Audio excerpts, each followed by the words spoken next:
E aí, gente, como é que vocês estão? Vamos embora com o podcast de hoje, né? Tem sido dias mais tranquilos, né, em relação a vídeos e coletivas. Então hoje vamos ouvir aqui um pouquinho do presidente do São Paulo, né? O presidente Júlio Casares. Ele deu uma entrevista aí para o CNN Esportes, né? A Leila Pereira, por exemplo, a presidente do Palmeiras, também participou. E a gente não ouviu aqui, obviamente, né? Porque estava no meio de rodada, tal como está mais tranquilo e temos poucas notícias esportivas. Bom ouvir, né? O presidente do São Paulo falou muita coisa importante para o torcedor são paulino e, de certa forma, esclarecimento em relação a algumas notícias que vivem pipocando, né?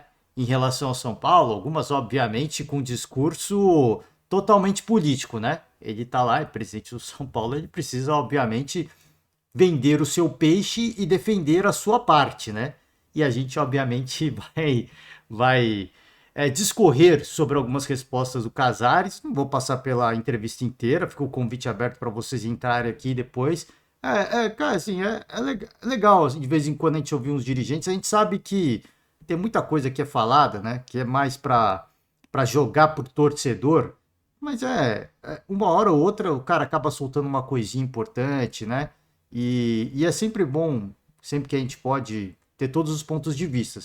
E a gente ter o discernimento de quando a pessoa tá. Não digo mentindo, né? Não digo mentindo, até porque ele tem que blindar, né, as coisas que ele faz. Tem muita coisa que não pode ser divulgado, né? Para não, para também não, de repente, não melar o negócio, ou não entregar uma surpresa que eles estão fazendo e tudo mais, ou não vender uma imagem muito negativa para o torcedor e não criar uma crise desnecessária. Então, é sempre importante a gente ter esse olhar crítico e não para criticar, né, o presidente ou a gestão do presidente Casares a cega, mas para a gente falar, pô, isso aqui ele falou mais para jogar para o torcedor, isso aqui ele deu uma, né, ele deu uma polida para também não entrar muito em detalhes sobre um assunto polêmico e tudo mais. Então, vamos ouvir um pouquinho do Casares. Antes de chegar no Casares, a gente vai passar por algumas notícias esportivas, todas elas do site do Globoesporte.com. A primeira delas, Espanha campeã da Liga das Nações, venceu a Croácia na disputa de penalidades após o jogo, após a disputa, né? O Modric deixou no ar aí que a sua aposentadoria ainda não está perto, né? Ainda não está perto de acontecer. Eu acho que ele quer muito ganhar um título com a Croácia, né? Vamos ver, próxima Euro, quem sabe, o que a seleção croata pode fazer. Eu acho que ele vai despender todos os seus esforços e dedicações, talvez, para a próxima competição, onde ele possa contribuir em campo com a seleção croata, tá? Sobre Atlético Paranaense e Barcelona, essa negociação por Vitor Roque, né? O Alexandre Matos, dirigente do Furacão, ele está na Espanha e ao que vem das notícias de Curitiba, ele estava negociando a venda justamente do Vitor Roque, quando foi pego de surpresa pela saída do Felipão, optaram pela saída do Paulo Turri e tudo mais, né? Todo esse momento, né? Já estava lá na Europa, acho que ele em alinhamento até com outros dirigentes, já vamos ficar por aqui mesmo, procurar outro treinador por aqui, por que não, né? Pode ser essa. A gente já vende o Vitor Roque, consegue antecipar alguma coisa e já contrata um novo treinador. Eu não duvido. Eu não duvido, né? A gente conhece essas manobras, ainda mais vindo de Alexandre Matos, né? Que é um cara que é muito bem articulado, ele tem um poder de convencimento muito grande, né? Em relação a vários personagens da bola. Então, aparentemente, o acordo vai acontecer. A venda do Vitor Roque para o Barcelona vai acontecer. O Atlético quer o atacante até o fim do ano.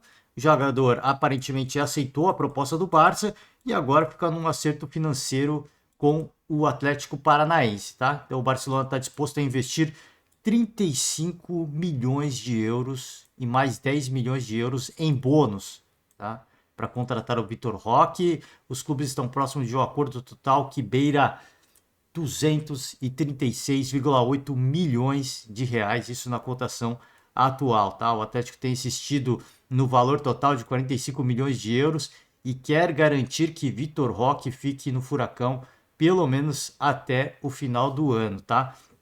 Anteriormente, o clube espanhol, no caso o Barcelona, pretendia pagar 40 milhões de euros, tá? Vamos ver como é que vai andar isso aqui, né? O Vitor Roque já tem 18 anos, então ele já pode sair, e aí vai do poder de convencimento, né? Porque o clube o Atlético, assim, é diferente do caso do Endrick, por exemplo. O Real Madrid não pode levar o Endrick agora. Não tem mais condição. Ele já assinou um contrato profissional, ele só pode sair após os 18 anos. O caso do Vitor Roque, uma equipe está disposta a pagar 45 milhões de euros. A temporada europeia acabou de acabar, né? Eles têm a oportunidade de levar o atleta lá, fazer uma preparação, condicionar o atleta para ele começar o quanto antes, na temporada europeia. Então, se um clube está disposto a pagar isso, obviamente ele não está disposto a ceder o jogador até o final do ano. Vamos ver qual que vai ser, como eu disse, o poder de negociação do Alexandre Matos nessa brincadeira, né? Que vale pouco dinheiro, né? Vale pouquíssimo dinheiro, tá? Vamos embora, vamos seguir aqui sobre aquela polêmica, né? De um dos CEO da SAF, né? Na verdade, não é eu ia falar de um dos dirigentes, é dirigente, né? Dirigente, o CEO da SAF, Luiz Melo, relata ameaças de morte, SAF do Vasco, e se defende sobre ser sócio do Flamengo. Hoje vive e torce pelo Vasco, tá? Ele foi denunciado por conselheiros, isso do Vasco do associativo, né? Do Vasco da associação e não da SAF. CEO da SAF nega ter mentido no termo de posse, diz que recebe ameaças e indaga. Alguém acha que vou beneficiar um rival em detrimento do Vasco? Eu acho que isso aqui é pouco. Isso aqui é muito óbvio, né? É muito óbvio. Ele pode até ser flamenguista. Não sei se ele é flamenguista ou não. Ele pode até ter sido. é, é, é, Como é que é? Sócio do Flamengo, né? Mas hoje ele é CEO do Vasco, né? Hoje ele é CEO, minha família está exposta. O que os caras fazem é de uma responsabilidade gigantesca. Quando eu trouxe a notícia aqui de que os conselheiros, né, da associação iam mandar uma carta para o presidente, para o dono para 777, né? Falando que quer a saída do CEO e que não sei o que. Cara, assim, o Vasco continua se autossabotando e se autogerir. Isso é a associação, né? Não o lado profissional. E se autogerindo de forma amadora, né? Os caras venderam o futebol do Vasco. Os caras, primeiro que eles acabaram com o Vasco. Depois eles venderam o Vasco e ainda acham que tem poder de fazer alguma coisa. E quando não conseguem, eles se auto-sabotam, né? Eles se auto-sabotam. Então, assim, que tipo de. Eles questionam a lealdade do Luiz Melo, mas eles mesmos não. Cara, eles mesmos. Qual é a lealdade desses caras, né? Qual que é a lealdade desses caras têm com o Vasco da Gama? Porque é isso que eles criam. Eles criam uma situação onde. Cara, eles estão criando uma crise política dentro do Vasco, né? Eles estão criando uma crise política. E isso não é bom pro Vasco, obviamente, né? Melo está no olho do furacão da crise do clube, que ocupa a zona do rebaixamento, especialmente depois que conselheiros apresentaram uma denúncia alegando que ele mentiu no seu termo de posse. E aí o que os caras fazem? Joga para a torcida e o cara é cassado, né? Documento que precisou assinar para assumir como CEO. O caso está sendo apurado, tá? Bom, aí eu faço convite para você, tá? Aqui tá as palavras do CEO do Vasco. Queria agradecer. Eu me preparei durante toda a minha vida para trabalhar nesse segmento e ser CEO do Vasco. Ele não trabalhou toda a vida para ser CEO do Vasco, né? Trabalhou toda a vida para ser desse segmento. Ah, não, é isso. Pô, foi mal. Peço perdão aqui. Pô, pedir perdão aqui pro CEO do Vasco. Interpretei mal. Vamos reler. Eu me preparei durante toda a minha vida para trabalhar neste segmento no caso do futebol, né? E ser CEO do Vasco é a realização de um sonho, independentemente de qualquer relação do passado. Hoje eu vivo, respiro e me dou e torço pelo Vasco da Gama com todas as minhas forças, 24 horas por dia, né? Como eu disse, questionar assim, o quanto que ele se dedica ao Vasco da Gama é uma loucura, né? É uma loucura. Isso aí são pessoas que não estão pensando no Vasco. Como eu falei e vou repetir.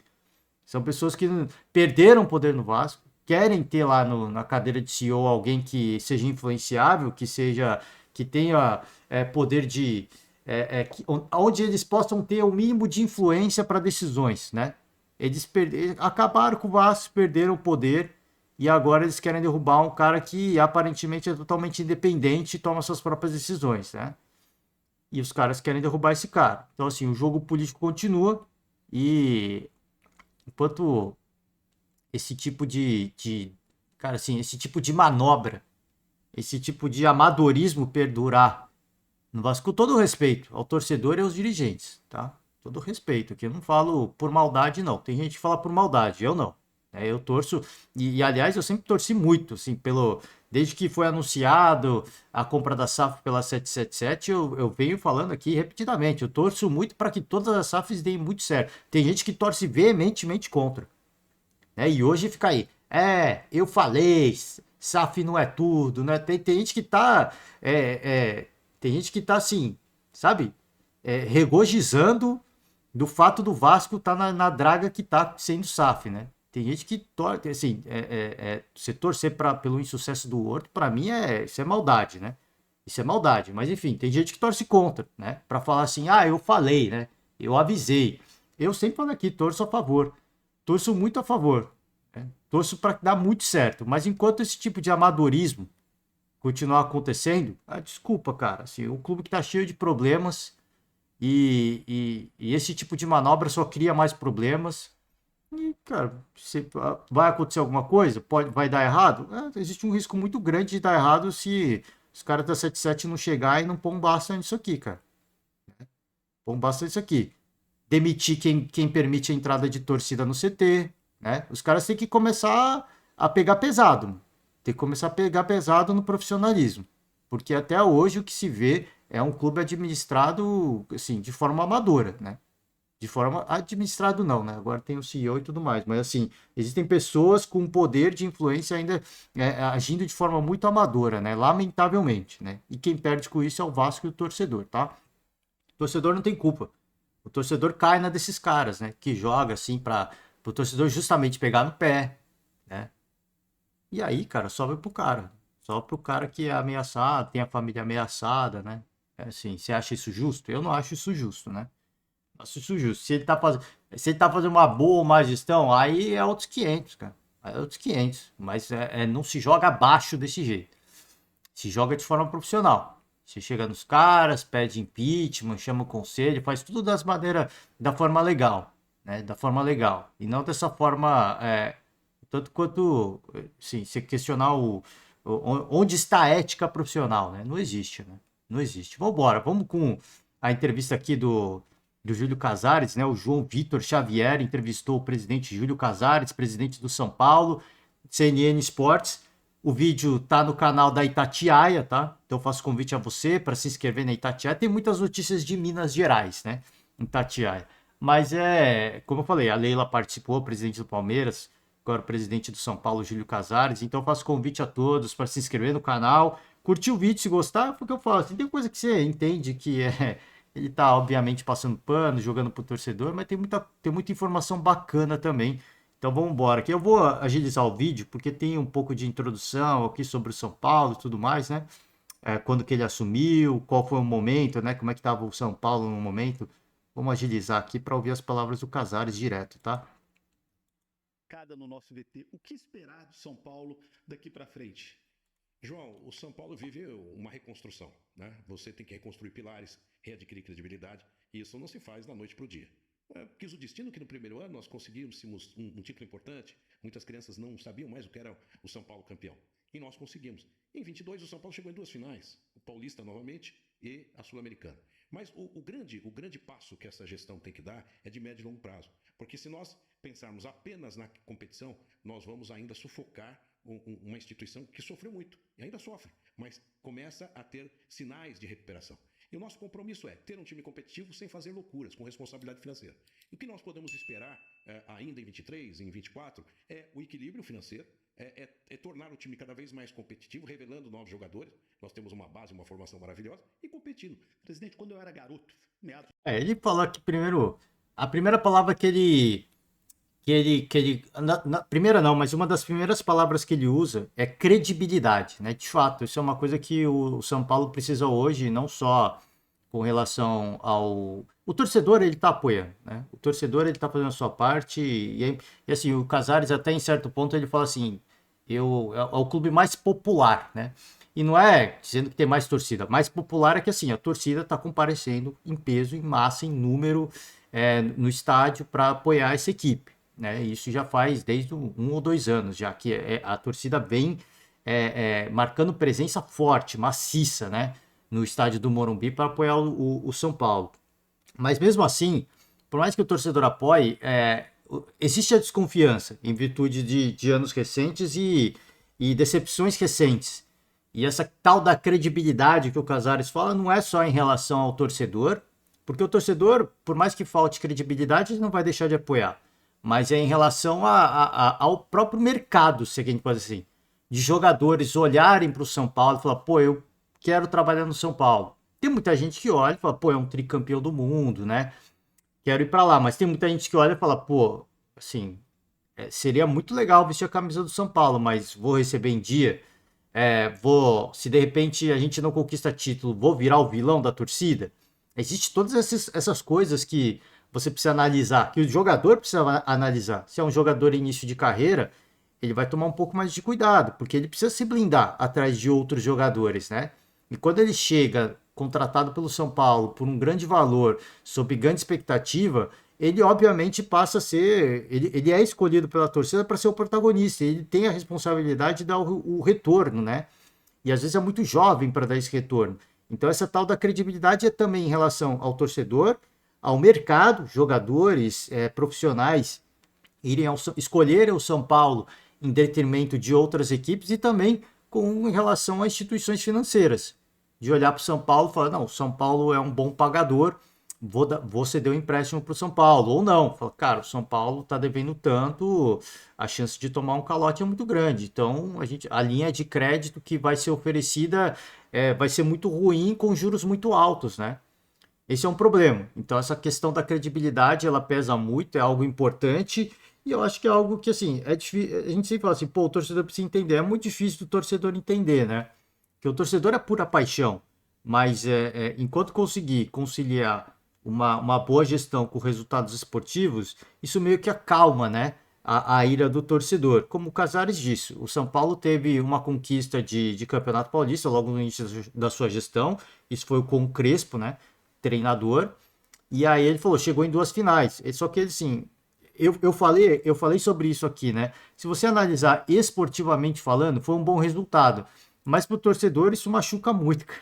Então ele exaltar esse ponto, assim, ele tem que exaltar esse ponto pra imprensa, pro mercado, mas não pro torcedor. E aqui ele tá dando a palavra pro torcedor, não só pro mercado da bola, né? Pra todo mundo que acompanha o futebol, mas pro torcedor também. Então é tomar um certo cuidado, ter uma certa sensibilidade, né?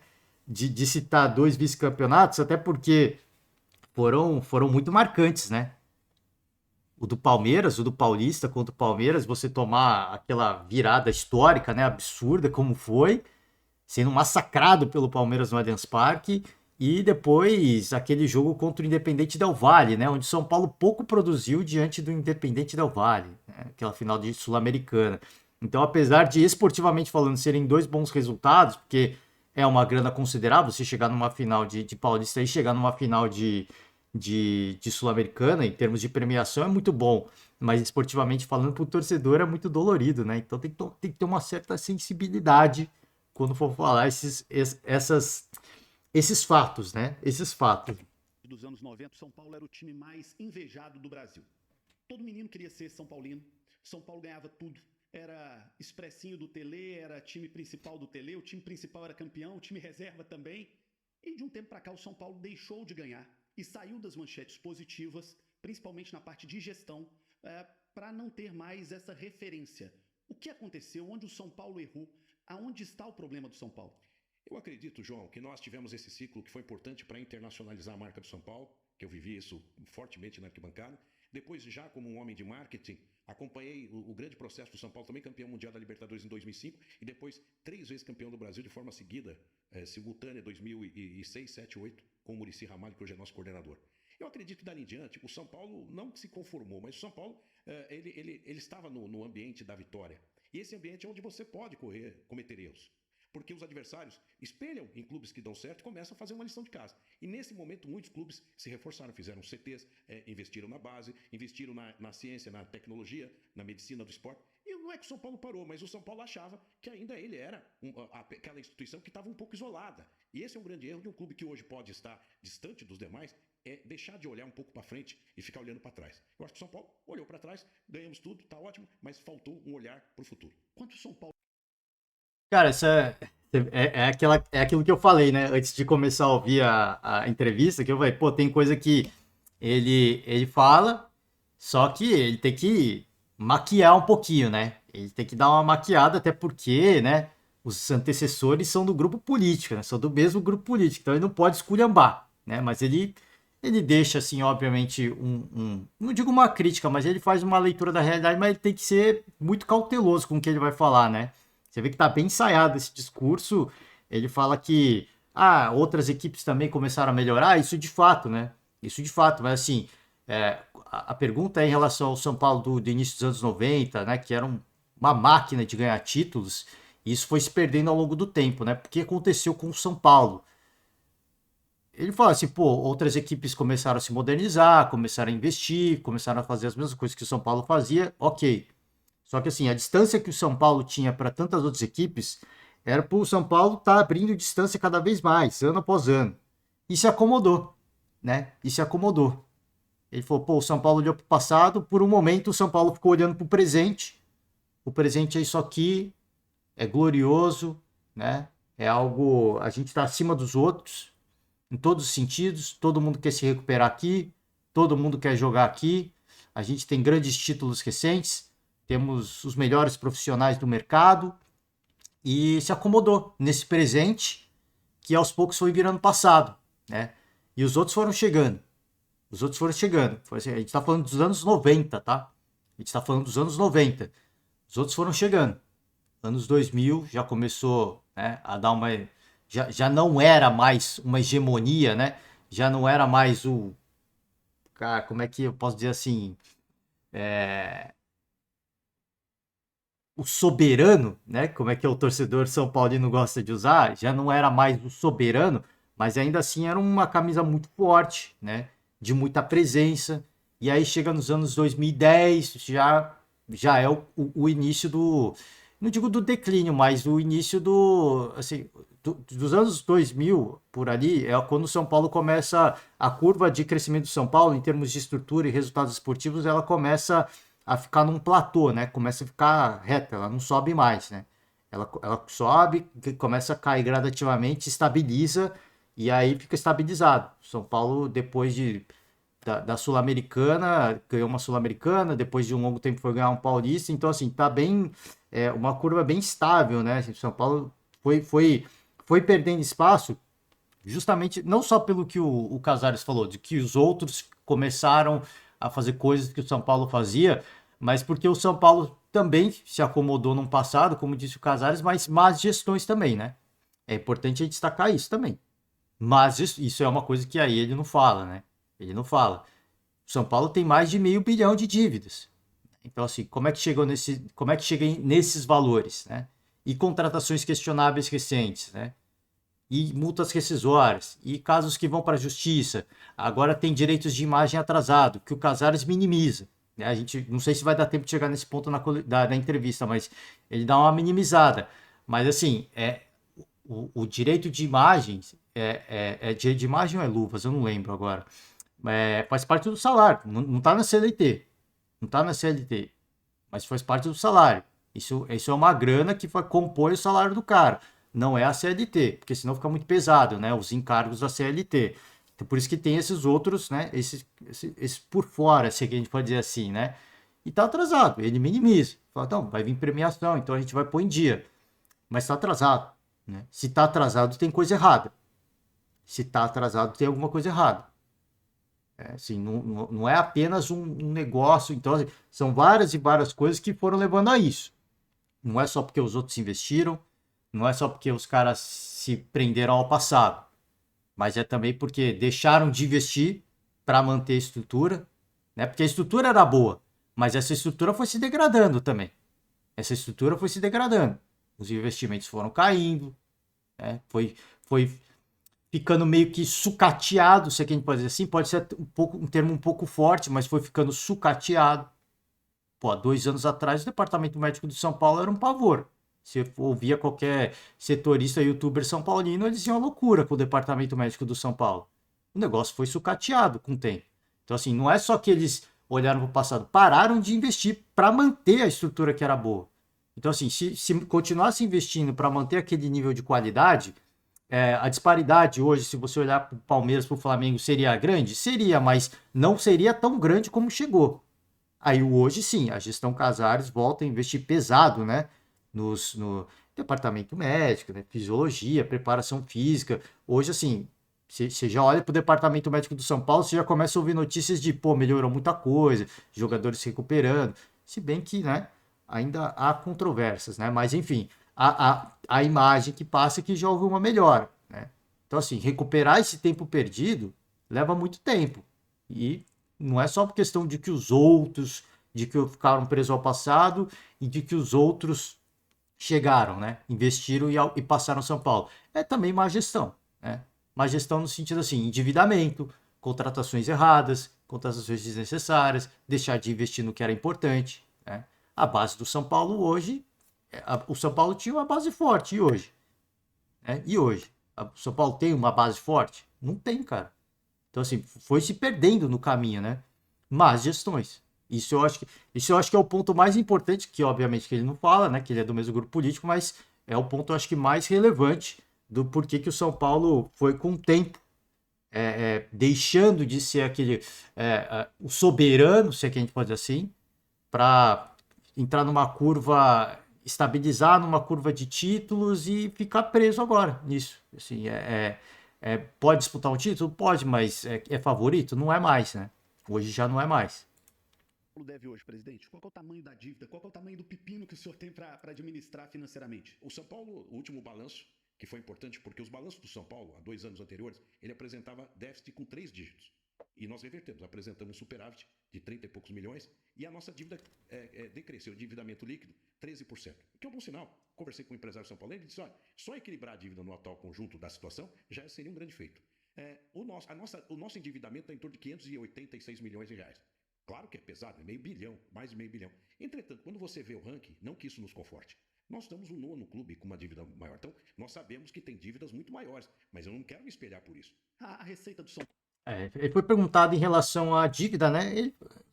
O Casares falou é verdade para o São Paulo e para várias outras equipes, né? De que nos anos anteriores a gente estava com déficit de 3 dígitos, né? Ele até fala.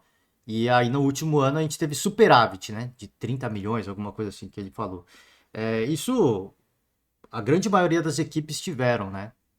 A grande maioria, não sei, não dá para dizer, mas assim, os clubes da Série A de grandes torcidas tiveram essa alavancada dos números por causa da pandemia, né? A pandemia, primeiro que assim, o futebol parou por um tempo, depois em muitos estados não podia jogar com torcida, então isso foi algo relevante para o balanço dos clubes ficar negativo nos 2 últimos anos, no penúltimo e o antepenúltimo, né? Porque no último ano foi uma melhora, né? A maioria dos clubes teve superávit, né? A maioria, assim, das grandes torcidas. Por quê? Porque a torcida vai lá, comparece, e essa receita de estádio, ela é muito importante e ajuda a alavancar os números, né? Então, isso... Mas uma coisa que ele falou me chama a atenção, que ele falou assim, se você olhar no ranking das dívidas, o São Paulo tá ali no meio, tá no 9º, assim, não é...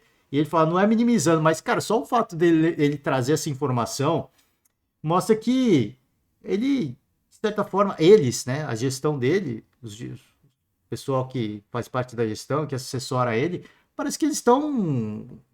isso é algo reconfortante para eles. Não deveria ser, na minha opinião. Não deveria ser. O São Paulo tem a terceira, e aí depende da pesquisa que se olha, né? Tem a terceira ou a quarta maior torcida do Brasil. Vou dar uma moral pro torcedor tricolor e falar, o São Paulo tem a terceira maior torcida do Brasil hoje. O São Paulo não era para ser o 9º. O 9º, o 10º, sei lá qual que é a posição, é ali no meio, né? Como falou o Casares, né? Não era para estar lá, entre as maiores dívidas do país. O São Paulo não deveria estar ali, né? Deveria estar com a dívida um pouco mais baixa. Por quê? Torcida dá uma alavancada nos números. Então não era para estar lá. Eu acho que isso é algo muito negativo. Se o São Paulo é a terceira maior torcida do Brasil hoje E, como eu disse, assim, o torcedor palmeirense vai ficar bravo comigo, mas depende da pesquisa que se olha, né? Tem pesquisa que diz que é o São Paulo e tem pesquisa que diz que é o Palmeiras, né? Mas eu falei, como a gente tá ouvindo o Casares, eu vou falar que é o São Paulo. Se eu ouvir a Leila Pereira, eu vou falar que é o Palmeiras, tá, torcedor? Não fiquem bravos. É, o São Paulo tem a terceira maior torcida. A dívida tinha que ser muito mais baixa, na minha opinião. Então acho que isso não é nada reconfortante. Ele trazer isso, aí ele joga um pouco pro torcedor, né? Como eu falei, ele faz aquela coisa meio que blinda o seu grupo político, joga algumas coisas pro torcedores, mas é importante pontuar. Assim, eu não acho bom. Eu não acho bom. Assim, a dívida é muito alta e pelo tamanho da torcida que tá comparecendo e está apoiando em peso o São Paulo já não desse ano, mas desde o ano passado, assim, é óbvio que é o que eu falei, houveram gestões ruins, né? Ruins péssimas, né? Estou sendo generoso. Houveram gestões péssimas. E isso contribuiu, né, para o aumento da dívida do São Paulo. Mas não estou culpando o Casares por isso. O Casares chegou e ele meio que ele fala de uma gestão mais responsável, né? E aparentemente ele financeiramente está conseguindo fazer. Ele não tem culpa disso. Só que ele exalta esse número. Por isso que eu falo, pô, eu não acho isso bom. O São Paulo, se fosse bem administrado, estaria com uma dívida muito mais baixa. O do Palmeiras, você pode falar, mas o do Palmeiras é alto também. É, 300 e poucos milhões, 400 e poucos, eu não lembro quanto é. Mas pro Palmeiras é tranquilo essa dívida. Pro Palmeiras, pelas receitas do Palmeiras, essa dívida é absolutamente controlável. Isso não é algo que, o ano que vem, nossa, lascou, né? Vai dar ruim. Não, o Palmeiras já tava lá. A gente até trouxe a notícia aqui do estudo do Grafietti, do César Grafietti. Se o Palmeiras pegar 20% das receitas, né? Se eu não me engano, o Palmeiras paga a dívida em 2 anos e pouco, se eu não, é alguma coisa assim, 2 anos e pouco. Imagina, né? Um clube bem administrado que tem uma receita altíssima. O São Paulo tem uma receita altíssima, sim, mas tem uma dívida muito alta agora, né? Então eu não acho bom isso. Eu não acho bom, óbvio, assim, tem gente muito pior, né? Tem gente muito pior. Mas você não pode fazer uma análise da sua gestão e da sua dívida baseada no trabalho que os outros estão fazendo. Você não pode pautar, você tem que pautar no seu trabalho. Pô, meu trabalho é bom, não gosto disso, esse número não é legal, essa dívida não condiz com o que é o São Paulo, com a história do São Paulo e com a receita do São Paulo e com o tamanho da torcida do São Paulo. Eu acho que seria muito mais legal ele falar isso, né? Mas ele, como eu falei, tem que ser político, né? Ele tem que ser político também. Paulo, para esse ano, deve bater em qual casa? Então, nós fechamos o ano 2022 661 milhões. Nós esperamos que se a gente conseguir manter esse número é bom. Por quê? Porque agora tem janela, por exemplo. Se eu vender 3 ou 4 titulares do time, eu vou bater um faturamento talvez de 800 milhões. Mas isso vai trazer um prejuízo econômico muito grande para um time que está em formação. Então eu tenho que também entender que eu vou. É inevitável você vender atletas, mas que não comprometa um time em formação que o Dorival está ajustando. Então eu posso sacrificar uma receita. Então se eu conseguir equilibrar, tá bom, porque eu ganho na competitividade e eu preservo um ativo que pode valer mais em 24, 25, 26. Então essa é a nossa expectativa, de tentar manter esse equilíbrio. E trazer uma questão mais saudável para o futuro. A dívida, o que atrapalha, como você colocou, é que uma grande parte dessa dívida é bancária. E os juros consomem o nosso dia a dia. Então nós estamos trabalhando para que a gente consiga diminuir cada vez mais a dívida bancária e com os fornecedores, com atletas, ex-atletas, você pode alongar, fazer acordos e diminuir a dívida bancária que tira a pressão de juros. Isso é importante que ele falou, né? O que pesa é a dívida bancária. O São Paulo tem muitas dessas dívidas, né? E não só o São Paulo, tantas outras equipes. Isso é uma coisa que pesa e pesa muito, porque a dívida bancária, os juros são os mais altos possíveis, né? Os juros são mais altos possíveis. Pois aí eu volto àquela coisa das gestões passadas, né? Por que tem dívida bancária, né? Por que tem a dívida, por que os juros da dívida bancária ela pesa tanto? Porque pegaram, né? Porque pegaram. E pegaram e não foi valorzinhos baixos, não, né? Óbvio que todo mundo pega, gente. Nós não vamos ficar de hipocrisia aqui. Todo mundo pega porque precisa. Mas para chegar no tamanho do Casares citar que essa dívida ela é pesada, sinal que é bem pesado mesmo. Eu não sei, eu não olhei os números, né? Não sei nem se tem divulgado. Deve ter, né? Aproximadamente, pelo menos, né? Um valor aproximado, mas eu não olhei. Mas para ele citar é um número importante e relevante. Ele fala da questão de vender jogadores. Dorival pediu para não. Só que aí você vê que ele entra num dilema, porque ele falou assim, a gente tem que vender jogadores porque ajuda numa folha, mas tem um elenco em formação Então você pode ganhar na venda, mas esportivamente você perde. Então aquilo que você poderia ganhar com premiações, de avançar em competições, você não vai ganhar, porque você comprometeu o seu elenco. Então você vê que isso é uma coisa importante que ele falou, que ele cita, que é um balanço complicado que as equipes têm que fazer, que os dirigentes têm que fazer, né? E deveriam, todos, não sei se todos fazem, imagino que não. A maioria não faz. Mas é uma coisa que, se você olhar um gestor profissional, ele tem esse dilema, cara. Pô, eu tava falando aqui do Marinho, por exemplo, que o Fortaleza quer contratar o Marinho e pagar mais ou menos o que ele recebe do Flamengo, que eu acho uma loucura. Mas a gestão do Marcelo Paz deve ter avaliado que esportivamente o que vai ser ganho vai compensar, né? Então, assim, pô, perdemos um jogador importante. Temos grana, temos uma grana importante que já recebeu e que tem para receber. A gente pode contratar um jogador de peso, um cara que vai contribuir esportivamente com o clube, e isso vai se pagar, né? Isso vai se pagar. É um problema, porque assim, também não deixa de ser uma aposta, né? Também não deixa de ser uma aposta. A partir do momento em que o Casares decide, chega uma. Assim, venda do Caleri, eu acho que não vai acontecer. Mas imagina que chega uma proposta muito boa e ele decide falar: pô, não vou vender. Não vou vender. Isso, no fundo, também é uma aposta que ele tá fazendo. É uma aposta, porque assim, você não, de repente o jogador ele para de render. O Caleri eu não acho que vai parar de perder. Por isso que eu tô usando o Caleri como referência, né? Porque é um cara que é sempre muito brigador. Então, ele, independentemente de fazer gols ou não, ele sempre ajuda o São Paulo, né? Porque ele é muito chato, né? Os caras falam, os zagueiros falam, ele é muito chato, ele fica no empurra na área, ele tem muita presença, então sempre mantém um zagueiro preso a ele. E tem esses fatores, né? Mas imagina assim, o São Paulo não vende e aí não tem retorno esportivo. Aí eles vão falar, pô, podia ter vendido. Porque aí a gente não teve o resultado esportivo que a gente esperava e agora a gente comprometeu uma receita importante. Então é complicado. Essas decisões, eles estão lá para isso. Eles têm que tomar e fazer análise de risco com base nos dados que eles têm. Mas é importante trazer essa informação para o torcedor que fala assim: ah, vende, fulano, né? Já deu, ou não. Não, não vende, não pode vender, né? Vai acabar com o time. E às vezes, para equilibrar as contas, você precisa fazer isso, né? E o Casares não cravou que não vai vender. Ele falou, ele fala de tentar vender jogadores que não vão comprometer a formação do elenco. Mas os jogadores mais caros e que podem ajudar com a receita do São Paulo são justamente jogadores que vão compor o elenco do Dorival, né? Então é complicado. Acho que pode perder um ou outro jogador, o Dorival, que ele tinha pedido para não perder, mas não tem jeito, cara. Não tem jeito. Assim, quando você chega num momento assim de, pô, a gente precisa alcançar esse orçamento para que a gente tenha superávit, para que a gente pague tais e tais dívidas, para que a gente não atrase mais salário de jogador.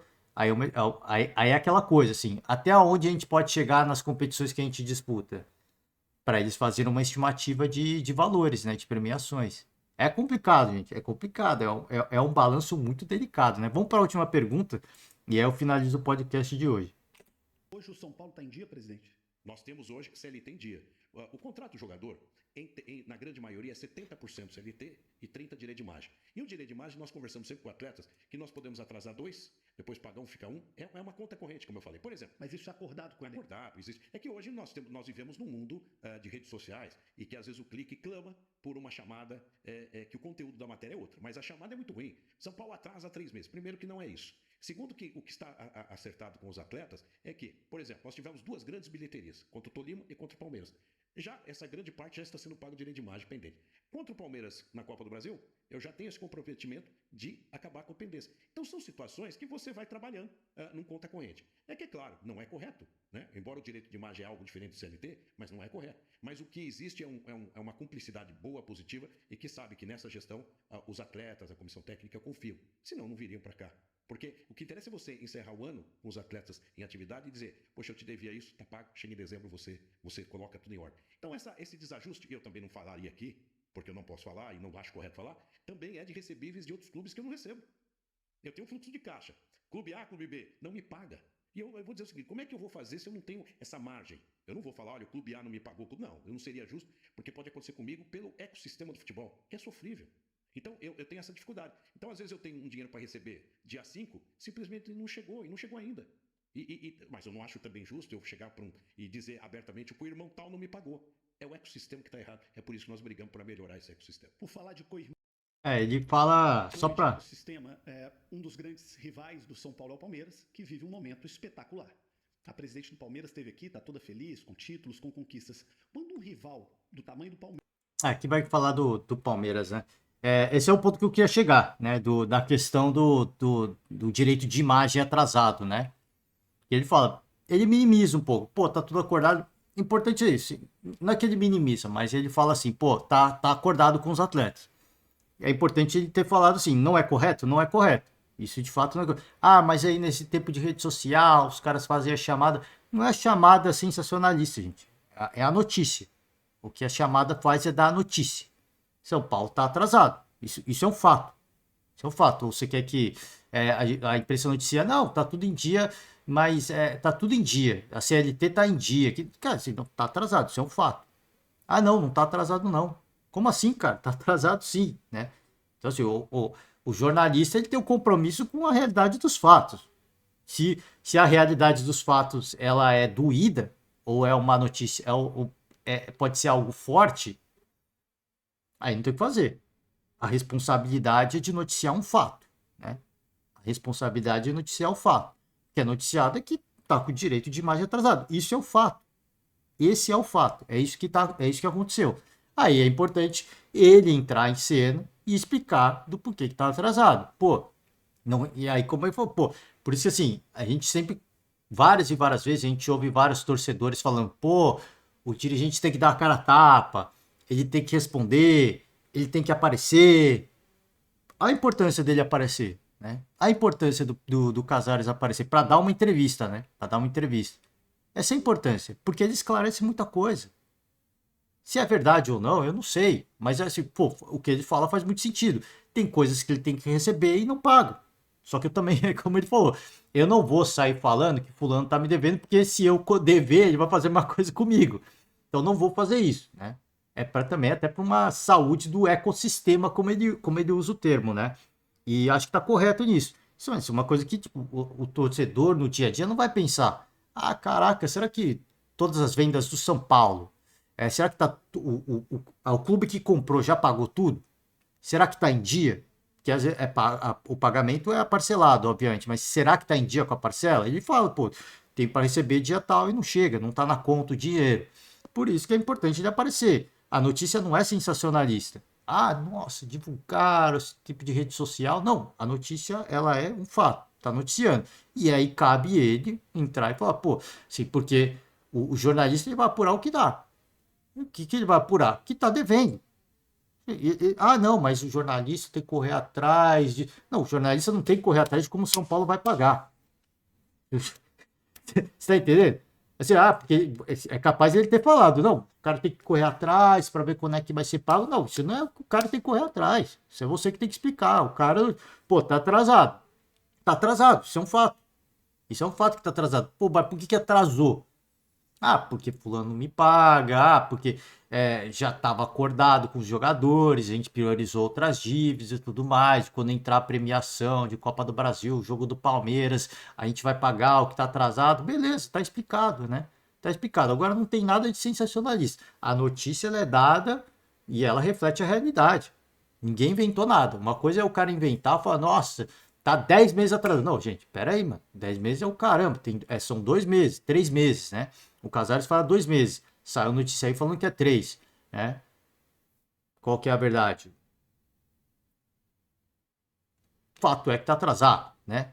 Não sei se é 2 ou se é 3. Fato é que tá atrasado, né? É 2 ou 3. É um, é um tempo considerável. Porque muita gente fala assim, como ele fala, pô, CLT tá em dia. Legal, CLT é a parte da carteira assinada, é onde sai o fundo de garantia, aposentadoria, o caramba, né? É a parte mais onerosa em termos de imposto pro empregador. Mas o direito de imagem também é salário do jogador. Também é salário do jogador. Porque ele fala assim, a gente vai pagar daqui a 2 meses. E o jogador pegar essa grana e colocar num fundo de investimento vai render. Ele não receber, ele não vai render esse dinheiro. Se o jogador de fato pega e faz a aplicação desse dinheiro, uma aplicação obviamente segura, né? No fundo de aplicação seguro, né? De credibilidade. É dinheiro que está parado, é o dinheiro que ele não recebe. Então você vê assim, quando o cara não recebe, se é um cara que ele vai aplicar esse dinheiro, ele tá perdendo dinheiro também. Porque são 2 meses ou 3 meses que ele já não tá recebendo, sei lá. Ele falou, pô, o CLT é 70% do salário, né? Então imagina um jogador que recebe 100 mil, ele recebe 70 mil e 30 mil ele não recebeu, que é do direito de imagem. Por 3 meses, 30 mil é 90 mil. Isso aí aplicado num fundo de investimento é muita grana que o cara perde, né? Então você tem que ver esse lado também. Porque, pô, senão o cara não ia querer vir jogar. Tem muita gente que vai para clube endividado também, porque depois ele cobra na justiça. Não tem essa, né? É óbvio que assim, entre um São Paulo e um Flamengo, por exemplo, muitos vão preferir o Flamengo, porque recebe em dia e tudo mais. Mas tem gente que vai aceitar ir pro São Paulo e pro Corinthians, porque depois joga na justiça, cobra juros e correções e o cara ganha do mesmo jeito, né? Então, assim, tem elas e elas, né? Tem eles e eles, né? Por aí vai, né? É isso, gente. Queria chegar nessa pergunta porque é a parte que ele chega, esclarece o que tá falando, deixa uma leve crítica, mas a crítica para mim não cabe, né? A notícia, ela é noticiada porque é a verdade. E quanto mais ele parecer para dar esclarecimento, melhor. Melhor, porque ele já apaga o incêndio rapidinho. Como eu falei, pô, tá atrasado? Tá atrasado, essa é a verdade. Mas já tá programado para ser pago. Como ele falou, não é correto. Não é correto, mas assim, tá todo mundo alinhado, tá todo mundo ajustado, tá acordado, os jogadores já sabem quando vão receber. Quando o dia não sabe, mas quando depois do jogo da Copa do Brasil, né? Que aí recebe a premiação da fase que chegou. Então, assim, tá programado. Daí, como eu falei, volto a repetir, a importância de aparecer o dirigente e explicar, né? E como muitos torcedores cobram dos dirigentes darem a cara a tapa em momentos, não só nos momentos de celebrações, mas nos momentos também de, não digo de crise, porque não tá em crise, mas um momento que sai uma notícia que, pô, deixa muita gente incomodada, né? Deixa muita gente incomodada e dá o que falar, né? É isso, gente. Vou finalizar por hoje. Como eu falei, a entrevista do Casares é bem boa, tá? É bem boa. Eu gostei. É óbvio que assim, tem coisa que é maquiada e por isso que eu falo, você tem que ter o discernimento de, pô, ele tá fazendo papel de dirigente aqui também, né? Porque senão vai ter gente que vai esculhambar o cara, né? Pô, fala a verdade logo. Assim, ele é presidente, pô. Ele também não pode sair jogando tudo no ventilador, né? Ele tem um compromisso, não só com a gestão dele, com o grupo político dele, né? Porque é ano eleitoral, e com o torcedor, com a instituição também, né? Então, assim, tem que ter com a agremiação também. Então, seria mais legal se já saísse, falasse tudo que ele pensa. Seria, mas assim, ele tem um compromisso, uma responsabilidade também, né? Por isso que eu falo, aí você tem que ter o discernimento de, pô, aquele foi bem político e tal, mas a entrevista é bem boa, ela é bem legal, eu recomendo muito. Então faço o convite a você mais uma vez, entra lá, assiste o restante da entrevista do Casares, discute muita coisa, já deixei a chamada aqui, né? Faz a pergunta aí, como é que você se sente vendo um rival como o Palmeiras, né? Vivendo esse momento mágico, vai falar muita coisa legal, tá certo? Fala também de, por exemplo, modernização do estádio do Morumbi, o que ele pensa disso, o que a gestão dele pensa disso, né? Tem várias coisas legais. Fica o convite aberto para você. Por hoje eu encerro. Muito obrigado para todo mundo. Um forte abraço. Ótima semana para vocês.